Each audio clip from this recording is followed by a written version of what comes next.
welcome to another episode of Diamond Talk with Average Dudes Slowpitch. Here, we just kind of had too much content for the first one, which is some of the stuff we want to talk about, really to get out there for you guys with this whole idea of behind this podcast and bringing you some additional content outside of just the bat reviews, answering questions, stuff like that. So here in a minute, you'll see Chris and Jacob will be back picking up on some topics that we wanted to talk about. Again, goals not to make these so long that you're sitting there needing an hour of your time to just listen to or watch, however you decide to do this. These videos, at some point, if this picks up enough traction, I'll go ahead and apply to add them to things like iTunes and Spotify so you can listen to them there and not have to just watch it here on YouTube. But for now, like I said, I'll bring them back. We'll talk about different topics. Goals just to have 20, 30-minute episodes at most, depending on guests we get. Obviously, if we get some people who are tuning in or chiming in and we're having on here from kind of a distance, or even come visit here at the house and do the in-person with them as well. Maybe a little bit longer, but even then we'll probably cut it up into multiple parts like we're doing with this one as well. So while this is kind of episode 2 and then eventually 3 as well with the content we have, it's more like an episode 1, part 1, 2, and 3. But I'll figure out the naming process later. Let's go ahead, bring Jake and Chris back in, and let's kind of pick up where we left off from the first episode that hopefully you watched. And if not, feel free to go back and check it out. And Jake knows I've talked to him and Chris kind of about the Philly Links piece of things as well. And so I don't think there's a whole bunch to say there. I mean, obviously that's something that's a little separate from what Jake and Chris handle at that point. I mean, Jake said he gets to see the messages and stuff, so he knows kind of the stuff that I have to, not have to, that's probably a bad way to put it, but that I get to kind of answer and help you guys out with. And again, I love all the messages. I've learned a lot since doing this. When we started, I was like, cool, if it's a USAA ball, if it's this certain core and compression ball, we're good, we're going to hit it. We didn't think about, what happens if the bat's been sitting in the garage too long? What if it's been in our car too long? What if the balls were in the garage overnight and it was cold? Then I didn't realize until talking to a couple different companies that Classic M's are actually not good for the 240 bats because they were built for a 220 bat. So now you want to use Pro M's on your 240s. And then you got hard cores, which are USAA Pro M's. But if you've swung a hard core, they fly significantly farther than a regular Pro M. So our bag of balls now, we have, I guess I'm saying we, but I have 100% D Marini Razos. I've got some of the Onyx, I forget what they call theirs, but the Onyx Pro M's coming as well. And then those Evils, which when we did the comparison, they did compare pretty closely to hardcore. So I am going to go back and compare them to the D Marini Razos. And as long as they are still close, we'll continue to use them. If they outperform them, you'll see those make their way out of the bag. Not because it's not a great ball, but for what we want to show you guys, we want kind of the standard level Pro M. And then if you decide to step up to a hardcore, you know it's going to perform even better at that point. So, and I think Jake swung most of those types. Chris has swung some of them, but I mean, Jake can attest to exactly how much better those hardcores are, just like the Ghost Mortars and all that stuff, than regular Pro M's for anyone who hasn't swung them. Yeah, I think people don't understand this. Softball bats are great. Like they're hot, but honestly, like the type of ball you hit makes the biggest difference.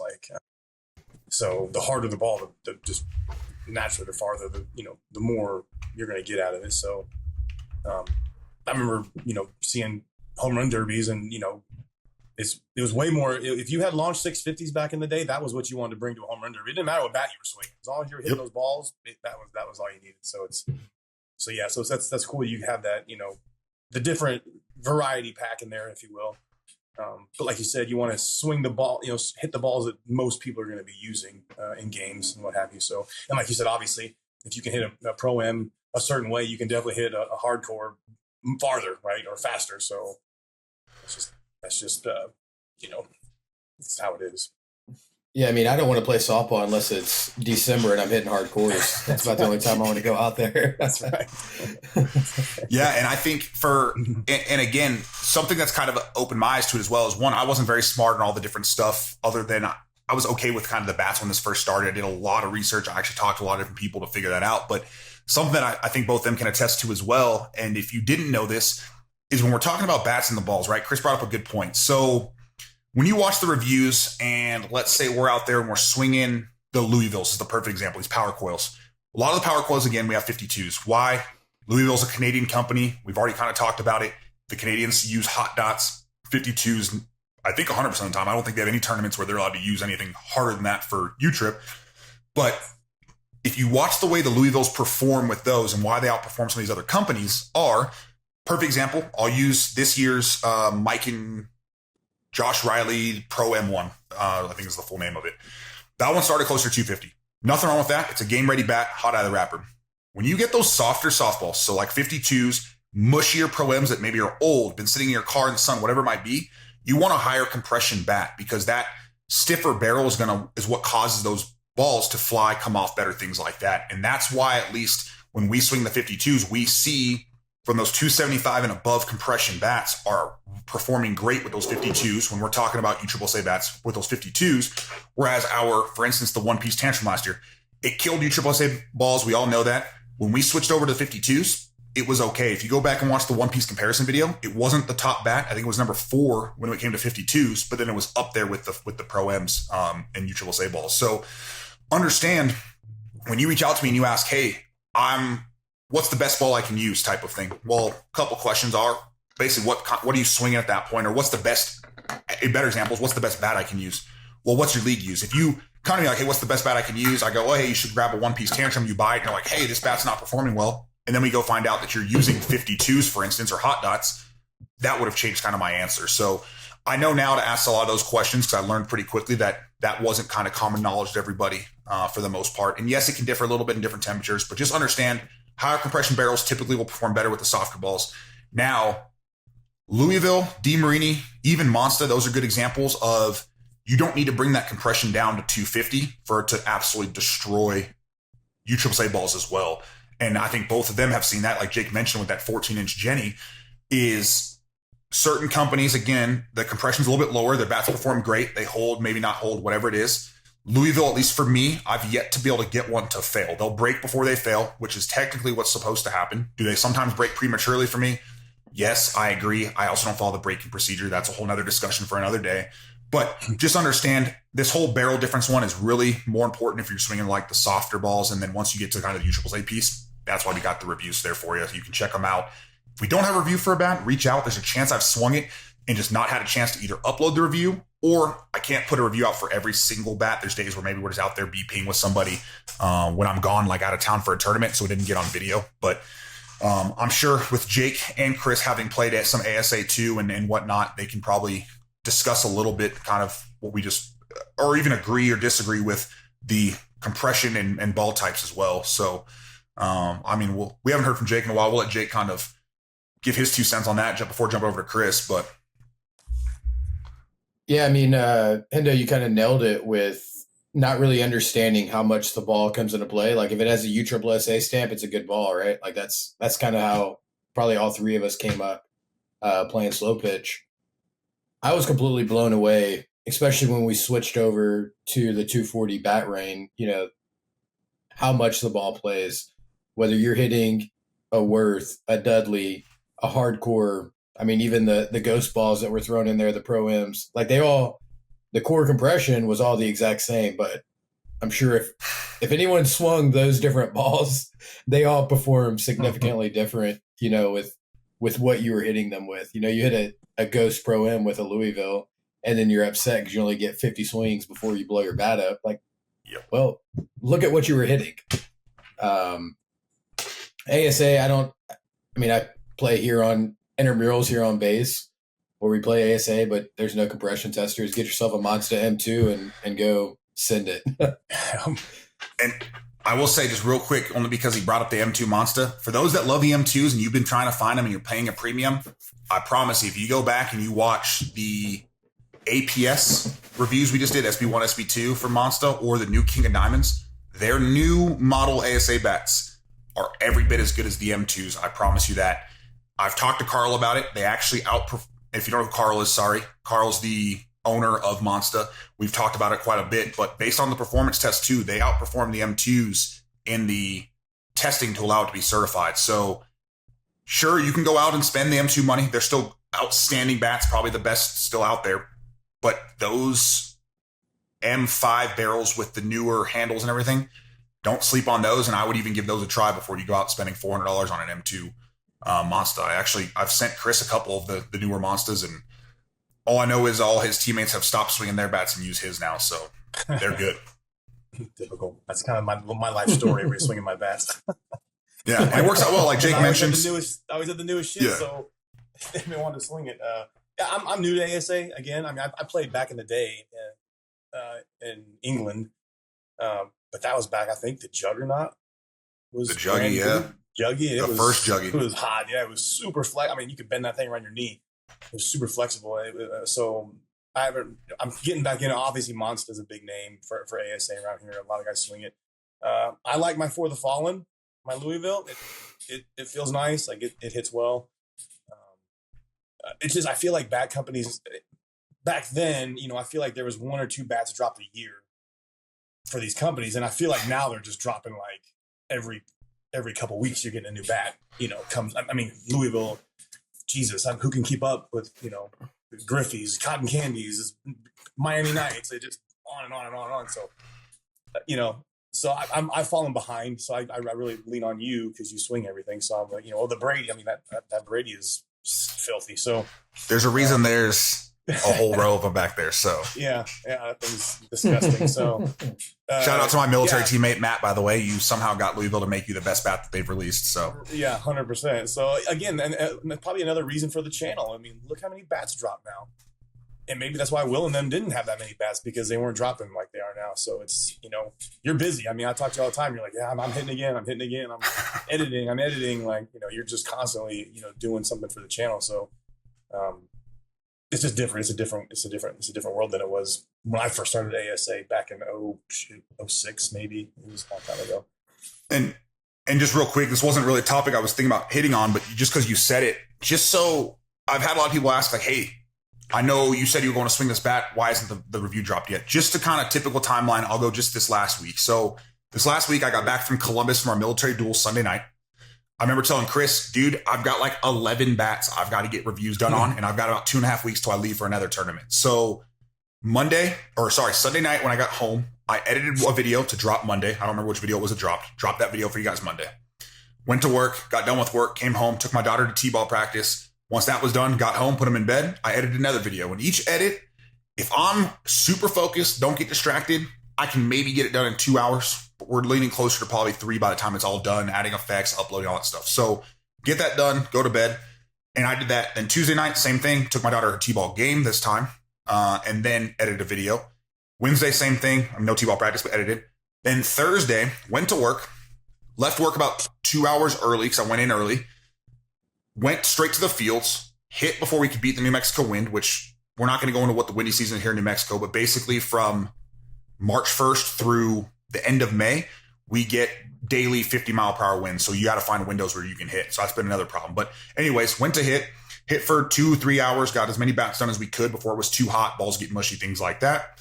Came back, still edited that night, edited on Friday, edited on Saturday while watching, which is my own fault, but watching the Hall of Fame duel down there in Vieira, which I don't typically watch a lot of the conference stuff. But I got a chance recently to meet Jason Magnum, Phil Matt, those guys. So I just kind of want to watch some of it. And I'll tell you, if you want to see which bats are good as well, I get that they're in their hands. But Phil Matt was basically making that stadium look like a t-ball field with that bedlam. That's all I got to say. These one-piece bats out right now are gas. But anyways, then today, this morning, it's Sunday, by the way. You probably don't know what day it is, I say today. But Sunday morning, I wake up at 6 a.m., pack the truck up, meet C Junior and another buddy at the fields. We hit from 7:30 until nearly 11. Came home, helped the wife around the house. Here we are doing the podcast. And when the podcast is over, I've got to upload this so the content's saved, and I still got to edit another video to drop for you guys on Monday. So just understand it's a busy process. I do still enjoy it. There's occasionally, if it's real hot outside or it's been kind of one of those weeks where I feel run down, it's not the most fun to go hit BP, but I'm by no means complaining. I'm going to call that a first world problem for sure. I get to go and BP and edit videos. So it's definitely fun, but there's a lot of things I've wanted to do, bring to you guys that has taken kind of the back burner just because of how busy it is. And so one of them is, like I said, the website that's getting revamped now. I've given up on me being able to maintain that and build it myself. So I've got a professional handling that. With the website, it's going to come 3 new logos to an extent. We're going to have the 2 OG ones that Jake has built that we've currently got.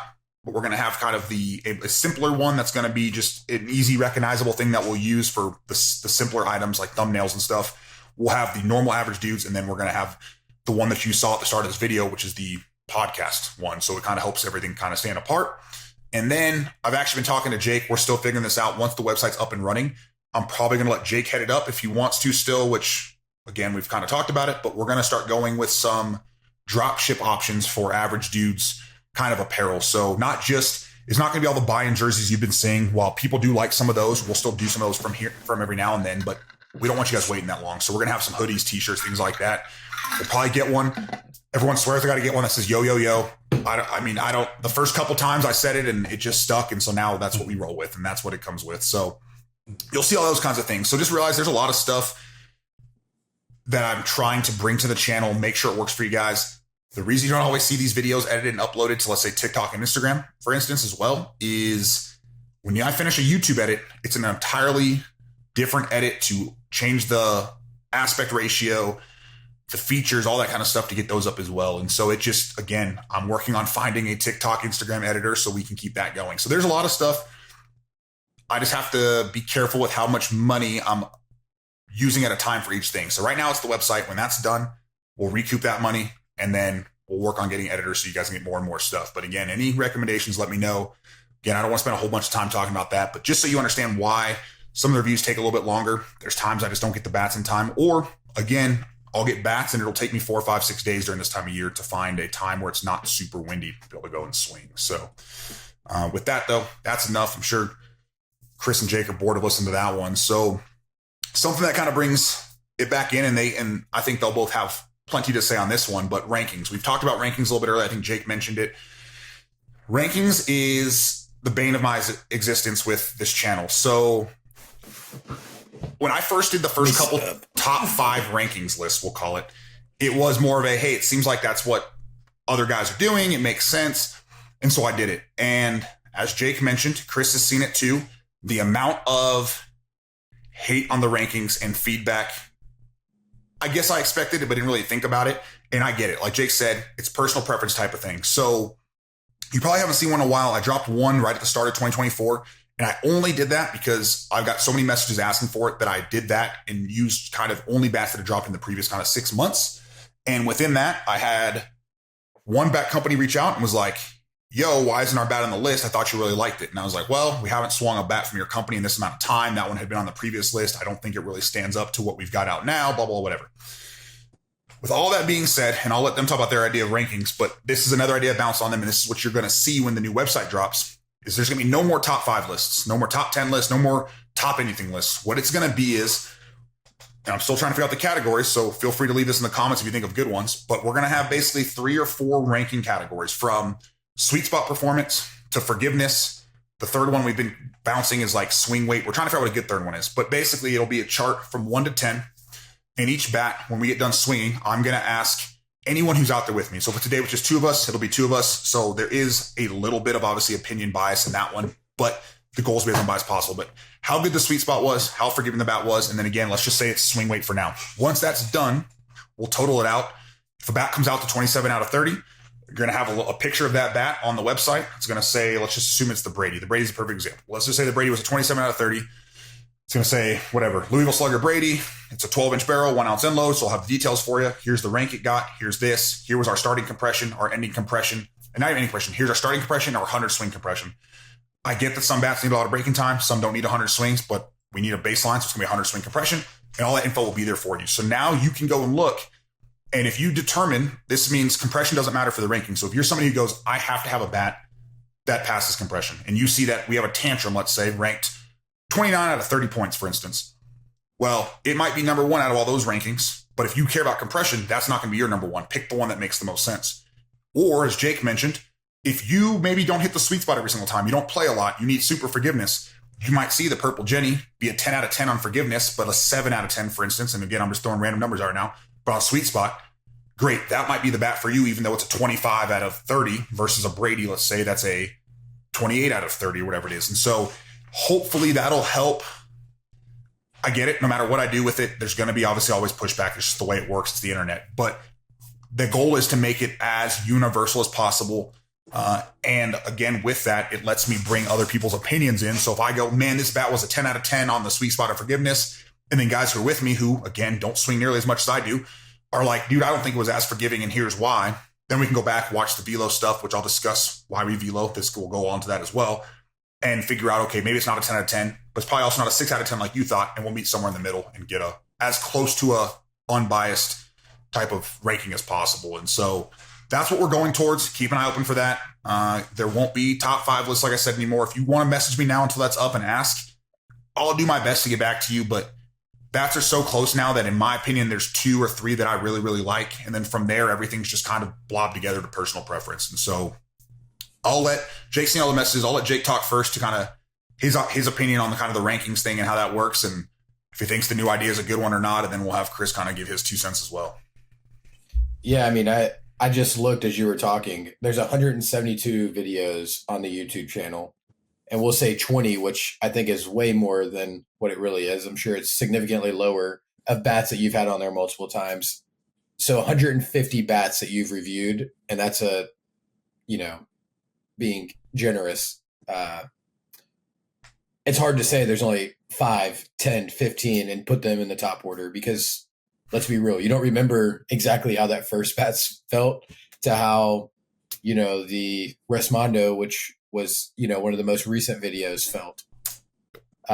Doing it with what kind of fits where players can kind of choose what they care about is the best thing, in my opinion, because you're going to say, hey, I care about forgiveness because I have an inconsistent swing, or I like to drink a lot of beer and fireball at the tournament, so my swing's going to be all over the place. There you go. So I need to be able to find the barrel by swinging a 12-inch Brady, which performs very well, but you have to be smooth through the zone and and find that sweet spot to get the performance that it's capable of.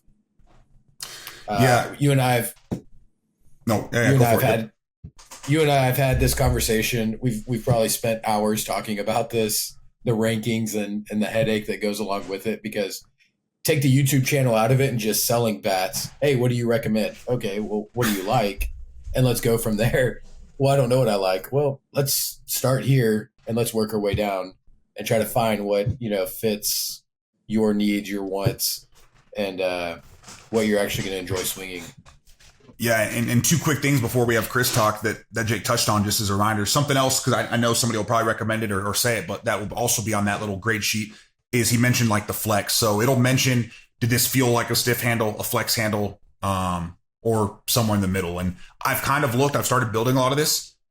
A lot of the bats, semi-stiff is what you're going to see on there unless they're specifically stiff. So just understand there's not a lot of difference between them. What I've come to find is, with a couple of the guys I swing with, if you have a real fast swing speed, which I feel like I have an above average swing speed, you'll notice a bat from flex to no flex. So the perfect example, we went out and swung the new Onyx Matrix bats today, which when you see that review, Onyx is doing some great things right now, but one's considered a flex handle, one's considered a stiff. When I swing them, I was like, man, I can tell this is a flex. I can tell this is a stiff handle. I'm not a huge flex handle fan, but it still performed well. Junior, who was out there, was like, dude, they're identical, basically. And then PK was out there. He's like, they're pretty close to identical. And we came to realize that. We then gave him a couple other bats we had that were stiff versus flex. It's just a swing speed thing. And so that's going to be there more so for if you're somebody who really cares. But again, if you reach out and you go, hey, man, I know it's a semi-stiff. How did it feel? I will let you know kind of how that one felt. And then kind of the last piece of the puzzle of that one is, as Jake mentioned, if we rank every single bat going forward, and when this first list drops, just understand I'm not going back to video number 1. It's just I'm not going that far back. It's going to be probably going to be since the start of maybe the One Piece tantrum, somewhere around there. And if there were certain bats from 23 that I still think are 100% should be purchased, whatever, might pick and choose from there. But then going forward, included with each bat review, that score will be at the end of the video. Along with that, will then get uploaded to the page. So they will start being kept track of. Again, that's my goal. If it doesn't happen every single video, I promise it'll be on the webpage at some point. But there will be a little bit of a grading curve. So I don't think any bat's perfect. But if I give a bat, let's say we'll go with One Piece Resmondo. If it was a 29 to 30 now, in a year from now, if I find a bat that I'm like, this thing's definitely better, you might see the scores on the webpage. Each bat maybe drop 1 point to make room for a bat that outperformed our kind of top bat. But I don't anticipate seeing a 30 out of 30 bat because I don't think anything's perfect. I don't even know if I anticipate seeing a 29 out of 30, to be honest. But again, we have to figure out what that third category is. So again, we're taking ideas. And if someone comes up with the perfect idea, I might even send you some Bruce Bowl batting gloves for the right idea of what we should include along with that sweet spot in forgiveness. But enough about that. I'll let Chris kind of give his 2 cents on. I mean, I've known Chris long enough to know that he pretty much agrees with what me and Jake just said, but I'll let him kind of throw any of his own opinions out there, and you can hear it from him and not just me telling you what he thinks. I feel like by the end of like the next 2 or 3 years, you're going to have swung so many bats. You're going to need to do like the Dave Portnoy, pizza rating. You're going to have like 26.1, 0.2, because you're going to have so many bats, you're going to have to go into 25.3 or, whatever. I feel like a lot of it is just self-reflection. Like, look at yourself as a hitter and be real with yourself. Like, are you a power guy? Like, no, then, maybe the 14-inch Jenny is what, just something you can base hit with, and, whatever, if you have a little more power and you can hit the sweet spot more, then yeah, try that 12-inch bat and see what you can do with it, whatever. Or buy them both. And the days you're tired, you can swing the 14-inch, and when you're feeling strong, you can hit the 12-inch. So self-reflection, man, like, don't, I know a lot of guys, probably myself included at some point, think they're better than they are, right? And like Jake said, if you like to have those angry balls at the Band-Aid and get 3 or 4 of those in you, then, you might want to have something in the bag that's a little more forgiving that you're going to be able to smack the ball with. So, I just think it's, a lot of it is just know who you are as a hitter and be real with yourself. And then ask the question, like, and, come with that. Be like, hey, I'm an average, base hitter, backside, whatever, and you could probably give a pretty good, I feel like you could give an educated, recommendation on, something like that, as to just like, I don't know what I like. I don't know what I do. Well, help me out. Like, so.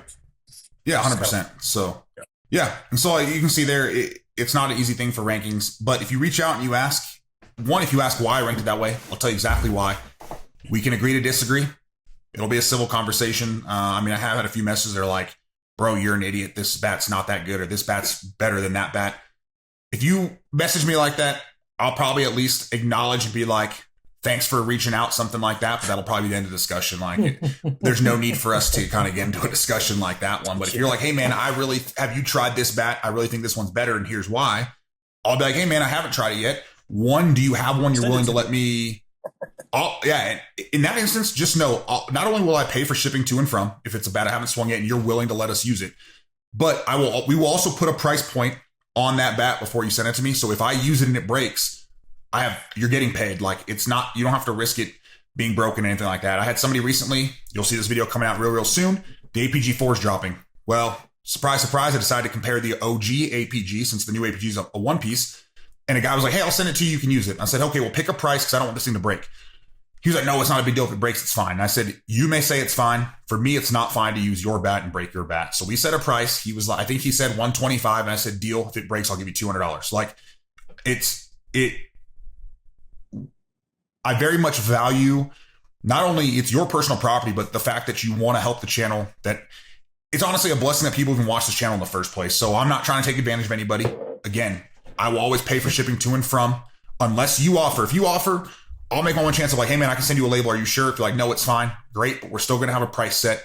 Whether you want me to send you a brand new bat from Headbangers, for instance, a bat that I've got on the wall that I'm allowed to send. There's some stuff that is unreleased back there that is hidden back there because you're not allowed to see it yet. I can't send you those, but we'll figure something out. We're going to make it right. But just understand, if you want to reach out and do something like that, or again, if you think I'm wrong about the review, I'll bring it out there and I'll do a side-by-side comparison. It's the reason we do the one-piece comparison videos, things like that. And so that rolls right perfectly, I think, into the next topic of the compression testing and then exit velo. And so this one will be pretty quick and to the point. Obviously, I'll let them talk to it as well if they feel like they have something they want to add to it. But I get messages all the time.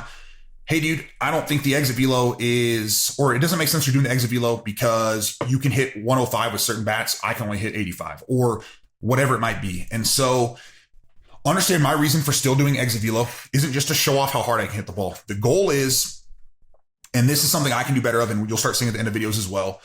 But so you can see with my swing, now that you've seen my swing on, again, as Jake mentioned, 150 videos, here's what I can hit speed-wise. So perfect example, I want to say, is the most recent Vanilla Gorilla prior to the gold one. Depending when you're seeing this. This probably won't be edited before the gold one drops, but the black and vanilla one, we were able to get up to, I think, 108.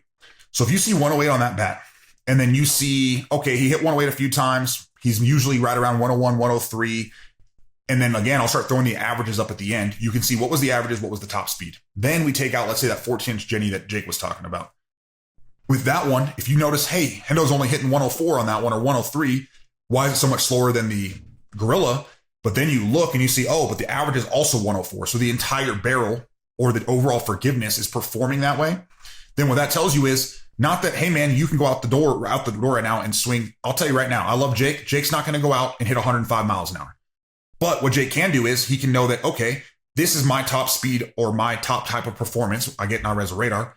Now I know that I can reach that top performance on a much larger portion of my barrel based on what I saw from the review. And that's kind of the goal there is we don't use velos from any ball that isn't at least in the air to the pitcher for the most part. And we try not to use too many of those because if you pile the ball into the ground, you can kind of game the system with the pocket radar. So we typically will make sure, okay, maybe one or two of them are ones where it would have been right at the pitcher's feet. We'll use that because it's potentially a useful swing, but that's why we're trying to have a lot of those.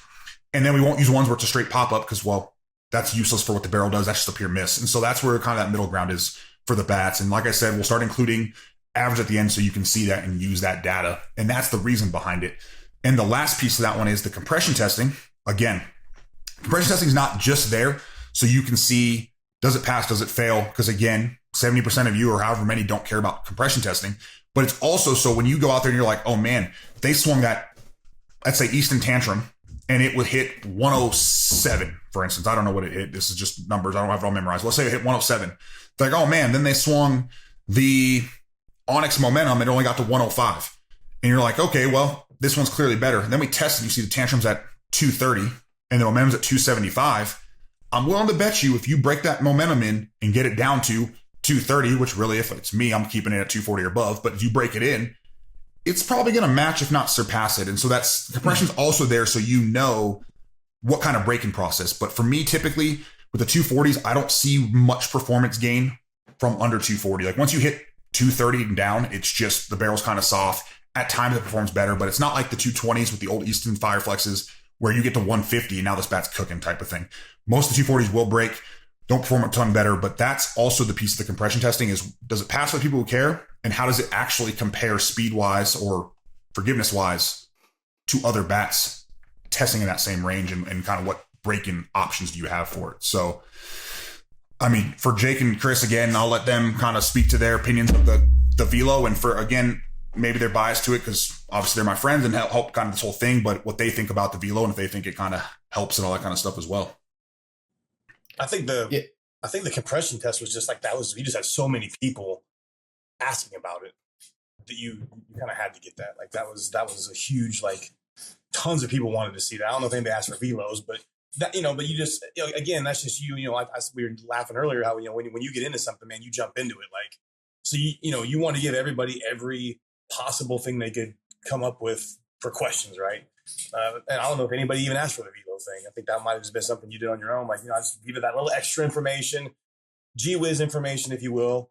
But I know the compression tester for sure was one that was hot. Like it was a lot of people wanted that compression test. So that was, that's $1,000 tester. So I mean, it was, definitely something you pondered and that was one of your big purchases. So, but that was definitely one that was, people wanted that. So, I mean, like I said, that's just, and the velo is just you, obviously there's a science behind it in your brain, whatever, but that was, that's just you going extra, to make sure you kind of cover your bases and make everybody happy. So.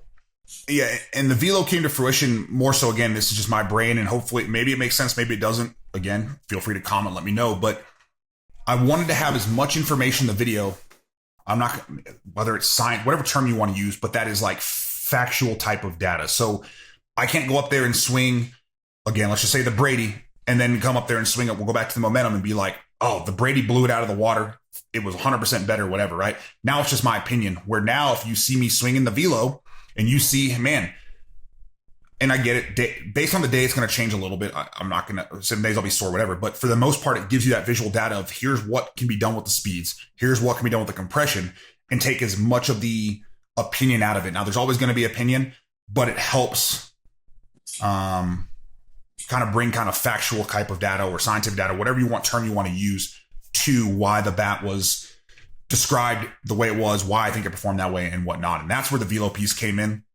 Because I mean, honestly, at the time, I think if I go back and watch the first video, which you can go back and watch if you want to know. Jake mentioned earlier, the first videos were terrible in hindsight looking at them, but I think we were happy. I was happy to hit like 90 at the time. So the speed increase is purely just a learning, fixing swing mechanics, taking so much BP that I've got kind of my form down, consistency, things like that. And so by no means was the velo bot, because it's been there from almost the beginning, was it bot to be like, this is how fast I can hit, because no one's showing up. I wasn't showing off 90 miles an hour. I had guys that were like, oh man, I can hit 110. Or you go and watch a swing from Ryan Harvey on YouTube and he's hitting, I think it was a video where I believe he hit like 118 or whatever crazy number was. And I was like, well, that's incredibly fast. And still to this day, I'm nowhere close. So that's how that kind of came to fruition as well. But I'll let kind of Jake throw any opinions he has on it as well real quick before we kind of move on from this one.